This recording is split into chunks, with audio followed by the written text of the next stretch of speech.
আবু বকর। ওনার ব্যক্তিত্ব এমন ব্যক্তিত্ব, 8টা জান্নাতের দরজায় ওনারে ডাকবেন, আসেন ওইটা দিয়ে না আমারটা দিয়ে ঢুকেন, ওইটা দিয়ে না আমারটা দিয়ে ঢুকেন। আবার বিশ্বনবী বললেন, তোমরাও যদি ওযুর পরে আশহাদু আল্লা ইলাহা ইল্লাল্লাহ ওয়া আশহাদু আন্না মুহাম্মাদান আবদুহু ওয়া রাসূলুহু পড়তে পারো, তোমাদের জন্য জান্নাতের 8টা দরজা খুলে দিবে কে?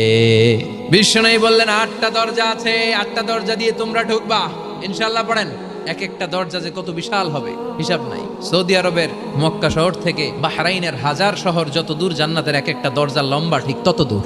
সেই হিসাবে কয়েকশো কোটি জান্নাতি এক ধাক্কায় এক দরজা দিয়ে ঢোকার সুযোগ পাবে। সব জান্নাতীদেরকে নিয়ে ফেরেশতারা ছুটবে, চলেন জান্নাতে যাই। যেতে যেতে ওরা অনেক সুন্দর সুন্দর গেট দেখবে, এগুলারে বলে ওয়েলকামিং গেট, রিসেপশন গেট। তো সংবর্ধনা গেটগুলো এত সুন্দর হবে, এত সাজানো মনোরম সুস্নিগ্ধ হবে, আশেপাশে এত স্পেস, এত জায়গা, এত ফুর্তি মজমাস্তির জায়গা, খাবার দাবার, খানা পিনা, এগুলো দেখে জান্নাতীরা মনে করবে এইটাই মনে হয় জান্নাত। আসলে এটা কি জান্নাত? ফেরেশতারা বলবে এইটা না।